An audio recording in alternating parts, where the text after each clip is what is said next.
Same லெவலான கொடுத்தா சூப்பராக இருக்கும். மீன் இப்போ இவனும் வந்து கரெக்டாக விளாடுவானுங்க, இவனுங்களும் வந்து இது பண்ணுவானுங்க. நீ வந்து ஓகே லிஜெண்ட்லேயே வந்து இருக்கிறானுங்கன்னா ஓகே லிஜெண்ட்லேயே இருக்கிறாங்க, அவனுக்கு வந்து சேம் லெவலில் நீ கொடுக்குற.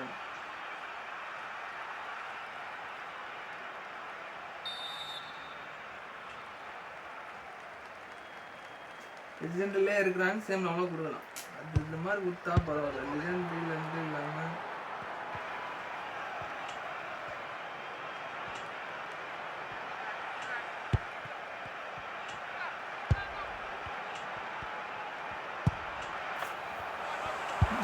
பாரு நான் ஸ்கில்ல காமிச்சு ஸ்கோர் பண்ணுவேன். உண்மையான என்னோட பவர் பார்த்தியா? ஒரு கோல் அடிச்சிடும்.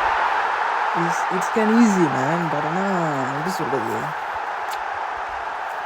It is not always easy to get a star. Because இங்கே பார்த்தீங்கன்னா வந்து ஒரு 30 லெவலில் வரும். ஸோ இப்போ பார்த்தீங்கன்னா ஒரு 30 லெவல் 5 லெவல்ஸ் முடிச்சுட்டா 30 வந்து ட்ரைனிங். ஸோ என் டிஃபெண்டர்ஸு கண்டிப்பாக நல்லா டிஃபெண்ட் பண்ண முடியாது. So how it is happening man. Star வருது, ஸ்டார் இறங்குது, எப்படி ப்ளே பண்ணுறது? You can easily score any goal. So இப்போ என்னை வந்து அவன் ஈஸியாக டிஃபெண்ட் பண்ண முடியும், ஈஸியாக ஸ்கோரும் பண்ண முடியும். இட்ஸ் நாட் எப்படி சொல்லுங்க. பட் ஆனால் வந்து கொஞ்சம் யோசிச்சு பாருங்களேன், கொஞ்சம் வெறுப்பாகும். நீங்கள் எல்லாருமே இந்த கேம் வந்து ஸ்ட்ரெஸ்ஸு போகிறதுக்கு தான் ஆடுவீங்க. ஆனால் இந்த கேம் என்னை வந்து ஸ்ட்ரெஸ் ஆகுதுப்பா, ஸ்ட்ரெஸ் ஐ கேன்ட் அப்படி ஒரு மாதிரி. ஸோ பார்க்கலாம் இருங்க என்ன ஆகுதுன்னு.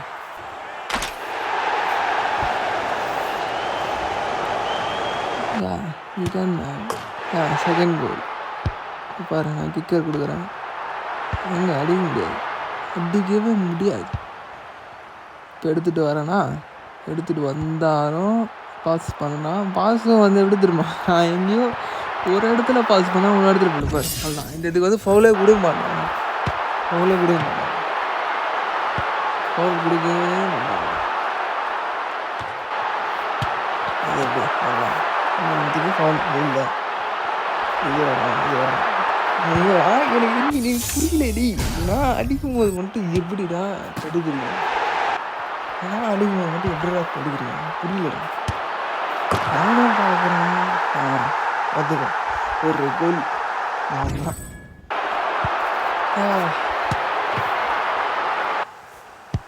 கிக்கர் போமா, கிக்கர் போகாது. நான் என்ன எனக்கு புரியலடி. நான் வந்து உன்னை எனக்கு இங்கே அடிக்கிறதுக்கு நான் வந்து கிக்கர் என்ன பண்ணேன்னா, நான் கார்னர் கிக் பண்ணும்போது வந்து முன்னாடி நிற்பான், அடிச்சதுக்கப்புறம் அவன் பின்னாடி போயிடுவான். யாரா நீ டி என்னடா இப்படி போகிறேன்னு தோணும். அப்படிதான் ஆகுது.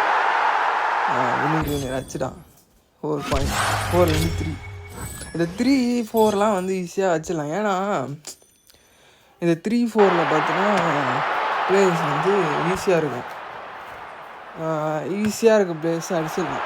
ஈஸியானா எப்படி சொல்ல, சேம் லெவலில் இருக்கும்போது நமக்கு ஈஸியாக தெரியும். பட் ஆனால் வந்து இந்த 4 நம்மளோட வந்து 30 இப்போ இந்த இது பார்த்தீங்கன்னா கோல் இன்னைக்கு ஈஸியாக வந்துடும். பிகாஸ் ஏன் சேம் லெவல். அதே மாதிரி சேம் லெவலில் பிளேயர்ஸை கொடுத்தா சூப்பராக வேறு மாதிரி விளாட்லாம். பட் ஆனால் அது கொடுக்க மாட்டாங்க. அதுதான் இந்த மேட்ரு. ஏன் கொடுக்க மாட்டேறான்னு தெரில. அது பண்ணால் சம்திங் என்ன சொல்கிறது. இப்போ நான் என்னோடய ஸ்ட்ரென்த் ஓவியர் என்னன்னா 118 அப்படின்னா அந்த 118க்கான பிளேயர்ஸ் கொடுத்தா அதே மாதிரி லெவலில் இருக்க பிளேயர்ஸ் கொடுத்தா சூப்பர். இவன் என்னன்னா 123 போயிடுறான். அவன் எல்லாருமே என்னென்னா 5 பேர் அப்படினாலும் வந்து பே பண்ணி தான் விளாடுவாங்க. பே பண்ணால் இந்த ஃப்ரீ ஃபயர்லலாம் டாப்அப் பண்ணுவான் பார்த்தியா, அந்த மாதிரி பண்ணி தான் விளாடுவான். ஸோ அவனுக்கு ஈஸியாக இருக்கும். ஆனால் நம்மளுக்கு அப்படியா, நம்மளாம் கேம் விளாடுவோம். சரி காசு கொடுத்து கேம் வாங்கணும்னா வாங்கலாம். அதில் வந்து காசு கட்டி இது பிளேயர் வாங்கணும் அதெல்லாம் பண்ணால் அவங்களுக்கு வேலையே வாங்குது. அதுதான் வந்துட்டு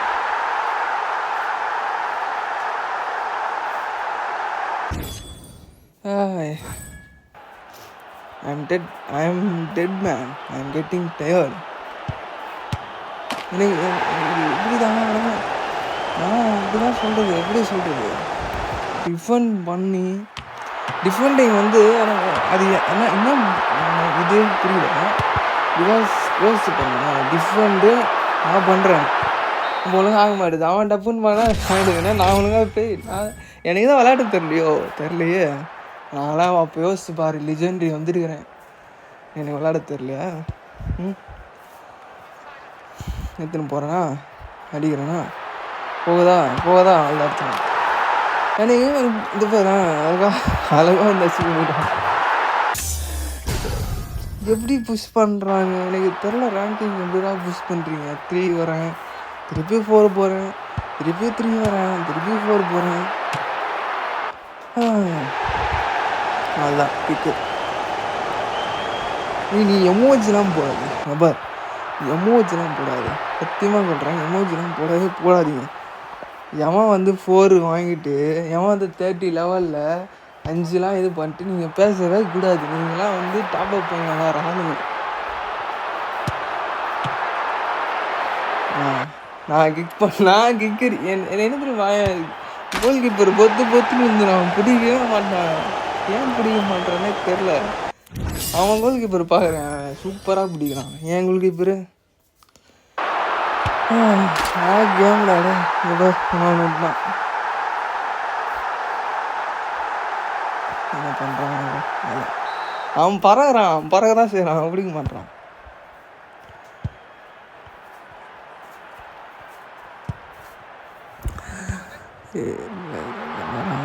இப்போ பாரு எடுத்துட்டாங்க தான். எப்படி யார் அது? மிஸ்ஸு அம்முவா யாரு தெரிலப்பா. கண்ட நேரத்தில் நோட்டிஃபிகேஷன் எனக்கு எப்போ நான் மெசேஜ் அனுப்பணும்னு சொன்னால் அனுப்ப மாட்டானுங்க. இப்போ பாரு, இப்போ அனுப்பிச்சி நடுவில் அப்படி தான் ஒரு கோல் அடிக்கலான்னு போகிறேன், கிட்ட எடுத்துகிட்டு போயிட்டேன், கரெக்டாக கால் பண்ணுறாங்க. இவனுங்க நம்ம சும்மா இருக்கும்போது கால் பண்ண முடியாது, நைட் டைமில் கால் பண்ணுவானுங்க, காலையில் கால் பண்ணுவாங்க. நான் கதையே தெரில அவங்க. அவ்வளோதான் வா முடியலப்பா, கஷ்டமாக முடியல. நானே எல்லா காலம் இரு நானும் அடிக்கிறேன் ப்ரோ. எல்லோரும் உங்கள் டமால் எப்போ அடிக்கிறா இது ஃபவுல் இல்லையா டேய்? இது யாரா ஃபவுல் கொடுக்க மாட்டேறீங்க நீங்கள் டேய்? அது ஃபவுல் இல்லையாங்க? ஃபவுல் எப்படி இல்லை தெரில, ஆனால் ஃபவுல் இல்லை, அதுதான் விஷயம். இங்கே பார் 124 124 123. நான் பாடுறா 18 118 117 தான்டா 117 தான்டா. நான் அவன் வந்து டைமண்ட் லெஜண்டில் இருக்கானா, அவங்கள ப்ளே பண்ண மாட்டான்னு நினைக்கிறேன். யோசிச்சு பாரு, லெஜண்டில் அவன் இருக்கிறான். இப்போ அவன் வந்து இவ்வளோ பவராக வச்சிருக்கிறானா, லெஜண்டிலேருந்து அவன் போயிருக்கணுமே. எப்பயோ வந்து இந்த சீசன் ஆரம்பிச்சிச்சு. அவ்வளோதாங்க. சும்மா பிளேயர் நம்மளாம் வந்து எப்படின்னா, இப்போ அவன் ஈக்குவலாக பிளேயர்ஸ்லாம் வந்தான்னு வச்சுங்க, அமுச்சு விட்ருவாங்க. It's not easy man. Free fire அதெல்லாம் வந்து பார்த்தீங்கன்னா சேமாக இருக்கும். என்னென்னா நம்ம சேமான லெவல் பீப்புள்ஸ் ஆகும்போது ஈஸியாக இருக்கும். சூப்பராக வேறு மாதிரி பிளேயர்லாம் நம்ம யோசிச்சு பாருங்கள். கிராண்ட் மாஸ்டர் எடுத்துகிட்டு போயிட்டு நம்ம டான்ஸ் விளாட்றோம்னா அப்படிலாம் இல்லை. ஆனால் இதில் அப்படி இருக்காது. எவ்வளோ நல்லா இருக்கும் பவர், ஆனால் நம்ம காமிச்சு விட்ருவாங்க.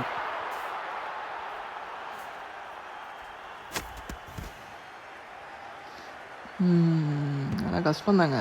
சும்மா இந்த கேம்னா எஃப்சி சாம்பியன் யாரோ நான் விளாட சொன்னேன், இந்த இதில் போட்டேன். முடிஞ்சால் அதை விளாடிதான். சரி நான் விளாடி போடுறேன் பாருங்க அப்படின்னு. கஷ்டமாக தான் இருக்குதுங்க. நான் வந்து ஒரு எப்படி சொல்லுது, ஒரு 3 வீக்ஸ் கிட்டே நான் விளாடிட்டு கொஞ்சம் ஓரளவுக்கு நல்லா விளாட தெரிஞ்சு பண்ணலாம் அது சொல்லிட்டு நான் 3 வீக்ஸ் விளாட்னேன். கொஞ்சம் ஓரளவுக்கு எப்படி சொல்லுது புரிஞ்சிச்சு. பட் என்ன கதைனா, இது அன்ஃபார் அட்வான்டேஜாக வரும். 7 பேஸ் பார் அதான் வச்சுட்டான். நம்மளால் எவ்வளோ 20 நிமிஷம் தான் டிஃபெண்டு அவன் எடுத்துகிட்டு வந்துட்டானே. டிஃபெண்டே நம்ம பண்ண முடியாது. டிஃபெண்ட் அவன்கிட்ட பால் நம்ம சாதா டிஃபெண்ட் பண்ணும்போது ஈஸியாக அவன் தள்ளிவிட்டு போயிடுவான். பிகாஸ் அவனுக்கு பவர் இருக்குது.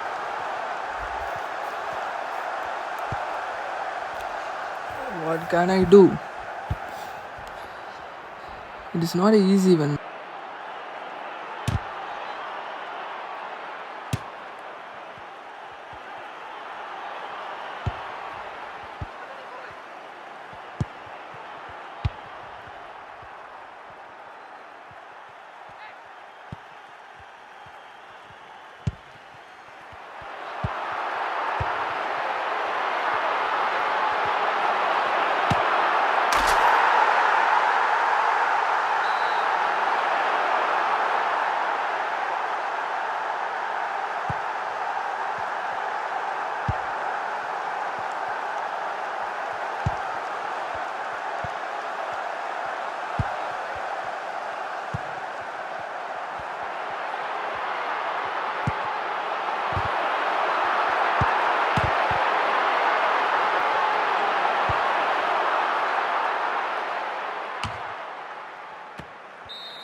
எல் ஸ்ட்ரீம் எல் ஸ்ட்ரீம்ன்ற மாதிரி ஸ்ட்ரீம் போட்டு எல் வீடியோ கீழே வந்து எல்லாருமே எல்னு போட்டுருங்க.